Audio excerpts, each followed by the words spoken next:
I found my adoption papers hidden in a shoebox, and one line changed everything because it listed my biological mother's name as someone I already knew personally. I was 26, helping my parents downsize before a move, when I found the shoebox tucked deep in a closet, sealed with tape that had clearly never been opened since it was first packed away decades earlier. I knew I was adopted. My parents had never hidden that from me growing up. What they had never shared, apparently deliberately, was any detail about my biological mother beyond vague reassurances that she'd made a brave, loving choice for my future. The papers inside that box changed everything I thought I understood about my own life in a single line of official text. My biological mother's name was Carol Ann Whitfield. I knew a Carol Whitfield.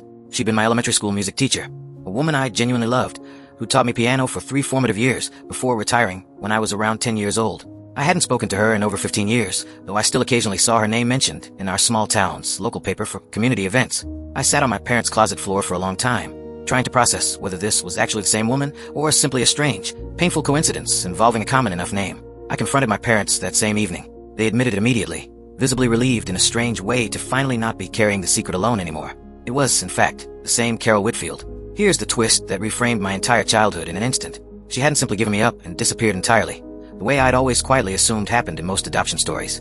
She'd specifically chosen my parents, close family friends of hers at the time, precisely because she wanted some way, however small and indirect, to remain present in my life without disrupting the stable 2-parent home she genuinely believed I deserved, and she, as a single teenager at the time, couldn't yet provide. Becoming my elementary school music teacher, years later, hadn't been coincidence at all. She'd specifically taken a position at my school, timed carefully around my enrollment, requesting me as a student the moment scheduling allowed it. For 3 years, my biological mother had quietly taught me piano, watched me grow, celebrated small victories in her classroom that she couldn't openly celebrate as a parent, all while I had absolutely no idea who she truly was to me. My parents had known the entire time, an arrangement all 3 adults had agreed to together decades earlier, believing it was the healthiest way to honor everyone's needs, including mine, without the complexity of a fuller disclosure at too young an age.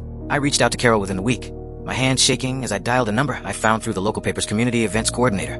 She cried almost immediately upon hearing my voice, having wondered for years whether I'd ever find out, and whether I'd hate her for the choice she'd made, and the quiet way she'd chosen to stay close without ever fully explaining why. We've spent the past year rebuilding a relationship on completely new terms.